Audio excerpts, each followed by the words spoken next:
Hey everyone, my name is Dr. Jocelyn Conley, pelvic floor physical therapist, and in this video I'm going to go over an exercise to help you build lower back endurance that will help you hang on to the barbell with your upper body connected with your lower body during the deadlift. So oftentimes I will prescribe this either while a person is coming back from an injury and not quite ready to deadlift, or they're beginners and they're not quite strong enough to load a hip hinge, or I program it alongside with the deadlift, as an accessory exercise. What we're gonna do is, it's called prone scapular retraction. Basically, prone position is your reverse corpse face down on your stomach, and you are sliding your shoulder blades in towards your spine. So your shoulder blades are your wing bones that are part of your shoulder girdle, and as I pull them in, retraction is pulling them in towards the spine. When I do that, notice I'm not arching my back. I'm just moving my shoulder blades. Nothing else is really moving. We're gonna do that in the downward facing prone position. So, laying down, you could rest your head on a towel, or you can hold it like this. Palms are facing the ground. Shoulder blades slide in, and you're holding this position. 5 seconds, and then let go. That's level 1. Level 2 would be shoulder blades extend, and you can actually just barely lift your chest off the ground. Chin tucks down. That's level 2.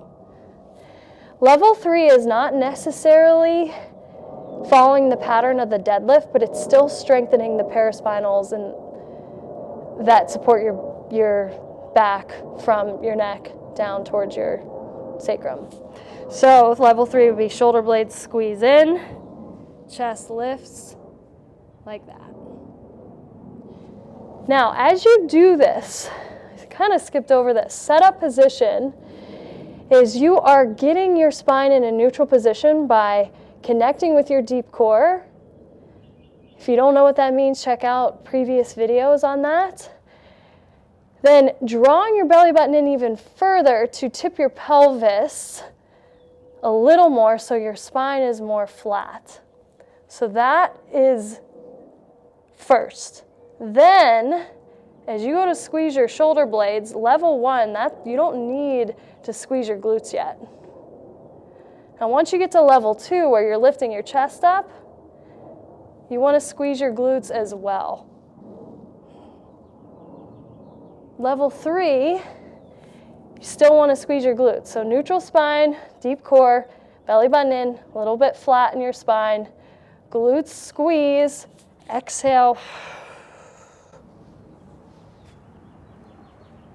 Really pulling your shoulder blades in.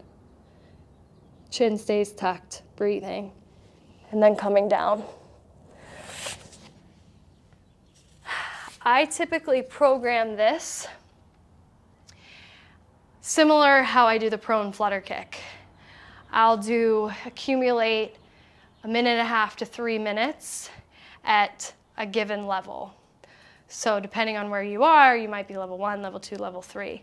If you don't have the deep core with the breathing down, you're probably not going to be level 2 or 3 yet. You want to train that first, because you want to breathe through this as well.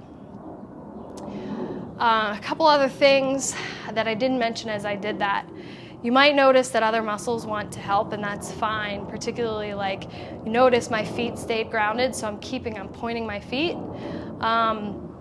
My hands, like I was really connected with my hands as they were lifting, spreading my fingers wide like this as I was squeezing through my shoulder blades. I was also squeezing my triceps.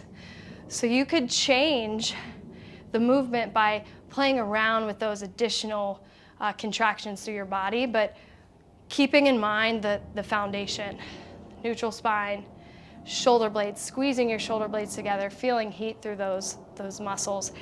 Then, as you get to level 2, connecting with your glutes as your shoulder blades squeeze in and your chest lifts up, being able to breathe. And then if you go for level 3, then you're gonna have to squeeze even more through your legs. Different fitness, I guess, classes or like yoga might teach these different, and that's okay. Doesn't mean any of those different programs are wrong, or I'm right and they're wrong, or vice versa. It's just there's so many ways to do an exercise that might look the same but is different. So we're not necessarily training the back bend here or whatever. We're training prerequisite endurance for the deadlift. In the next video, I'm going to cover another accessory exercise that will help with the deadlift.